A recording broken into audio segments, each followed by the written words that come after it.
Kalki. What is Kalki? I've heard that name. There was a couple of Kalkis like surfacing a couple of years ago, right? That's true. Yeah. That's true. Everyone was calling themselves Kalki, but so Kalki comes from the Hindu tradition. yes.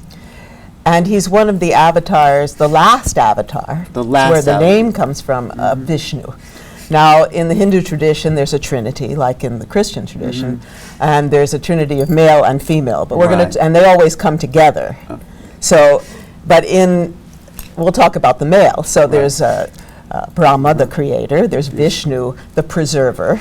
And Shiva the And destroyer. Shiva the I'm a the Shiva destroyer. myself. Now Vishnu is the deity that preserves everything on earth and is very concerned about what's taking place in our reality.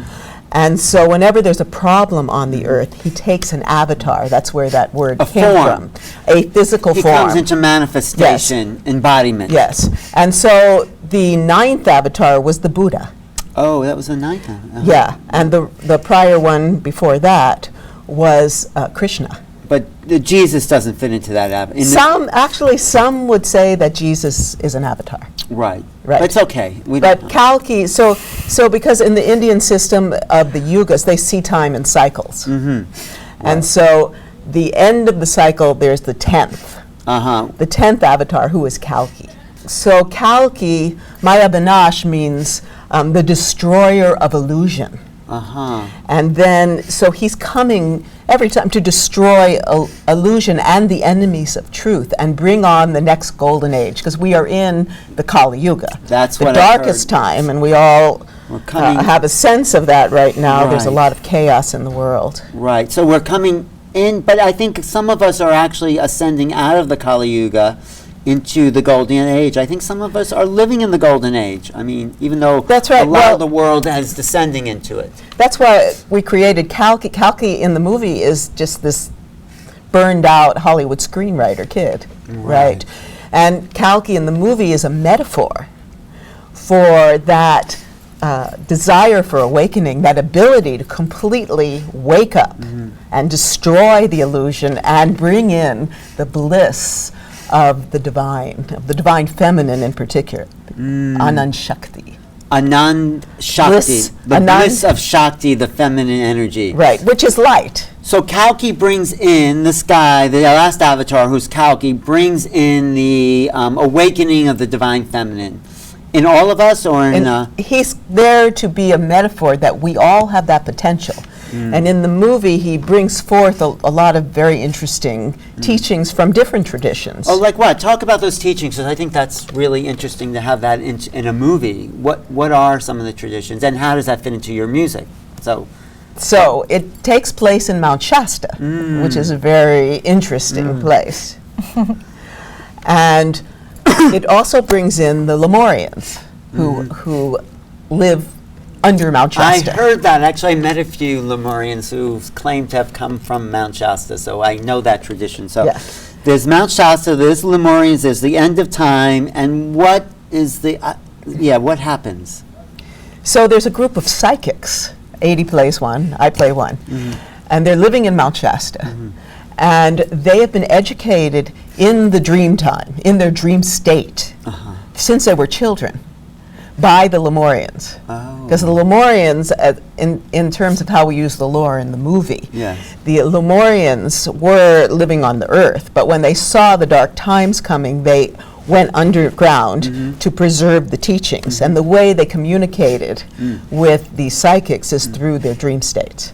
And that's in the movie. That's in the movie. And they, in the dream state, they're telling them that the last avatar that's been predicted is to arrive. Yes, and it's their job to discover him. Actually, Mary, the character she plays, it's her job.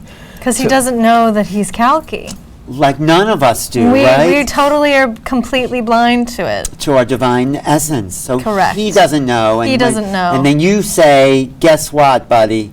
You're definitely Kalki. And what does he say? Get lost. No. Yeah, he doesn't understand, and he of course resists it, and isn't aware of his potential, and can't really see the forest for the trees. So then what happens? I mean, you don't have to give away the whole movie, but Jay has, the writer-director, your husband, has a big background in looking at what's going on the planet. He's very aware politically of what's going on. And so we want some tension in the movie. Right. So we brought in Yeah. the Illuminati, and he has some great lines. In fact, he has a Who line. has some lines? Illuminati guys? Yes, The Lord Magic. Archon, he's called. Oh, yes, and the Archons are part of the Illuminati because, Well- we can get into that. The Walsh. Everybody knows his conversation with God that became famous, yes. So he plays the legendary Count Saint Germain. Love Saint Germain. I know, I do, because he is the avatar in a sense, or he is Yes. the sort of, I think, Immortal. leader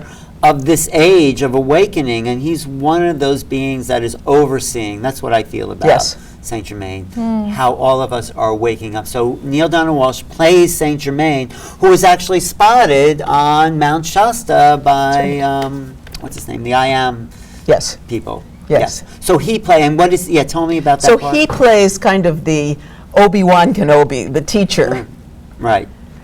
who introduces him to Kalki, Jack, actually. Jack, to the failed Hollywood screenwriter. who was really Kalki.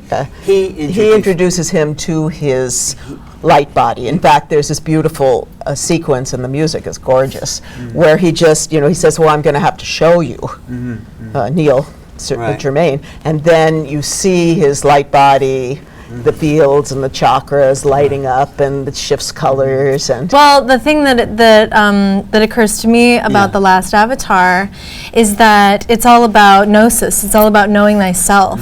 There's no finger pointing. There's no like you should do this or it should be other than it is. It's just illuminating the fact that we all within us have the power to understand who we really are. If we get clear about it and actually, wipe away the illusion of what we've been told, and understand ourselves. So in that way, there's no room for anything other than just complete self-empowerment and truly just clarity of what we're here to do. Well, that's why I love the title, The Last Avatar, because in a sense, we are this is the last avatar because it's the density of the unconscious as the avatar, the illusion, before we make the realization that we are the divine. So last avatar is that last bit of illusion that has separated us from spirit. So Right. we are all in our last avatar body because now is the time of awakening.